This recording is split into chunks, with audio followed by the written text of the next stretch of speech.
This was put forward on January 11th, 2023. And let's look at this. This was to doctors, physicians, nurses.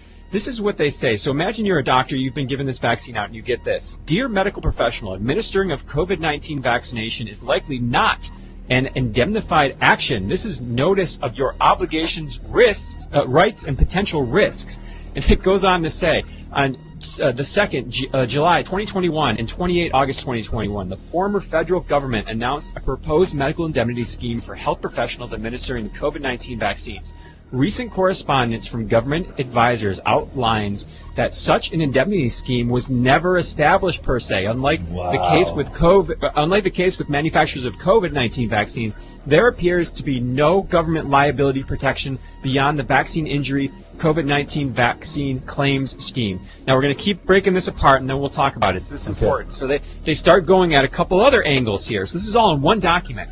Government and AHPRA correspondence outline practitioners' obligations to obtain informed consent. So they're saying, hey, by the way, you need to get informed consent, and this is what that looked like. Consent to be legally valid, it must be given voluntarily in the absence of undue pressure, coercion, or manipulation. It can only be given after the potential risks and benefits of the relevant vaccine, the risks of not having it, and any alternative options have been explained to the person. Not a lot of that going on. Wow. But then it says this. Hey, remember that informed consent we told you had to give people? Oh, by the way, you're also being threatened by your boards for misinformation. So you better walk that tightrope. It says the 9 March 2021 joint statement by AHPRA and national boards threaten regulatory action, quote, for anti-vaccine messages and professional health practices and any promotion of anti-vaccination claims, including on social media. Regardless, evidence from reputable sources demonstrates that COVID-19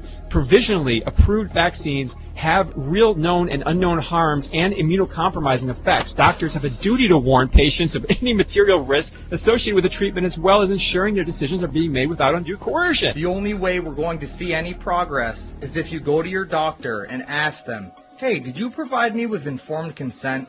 And if you know they didn't, ask, why didn't you provide me with informed consent? And then you say to them, hey, I think I may have to sue you for this. Record this conversation with your phone in your pocket and just see what they say. If it's a good, saucy video, get it around the world and then go and sue your doctor. We need to get everybody on the same page. If we sue all doctors, it will be viral. It will be in the news, and they have to come out and explain what's happening. They did not provide you with informed consent. If you were vaccinated, you're damaged, and you're scared, then you absolutely need to do this. This is your only course of action to get anything back from what happened to you.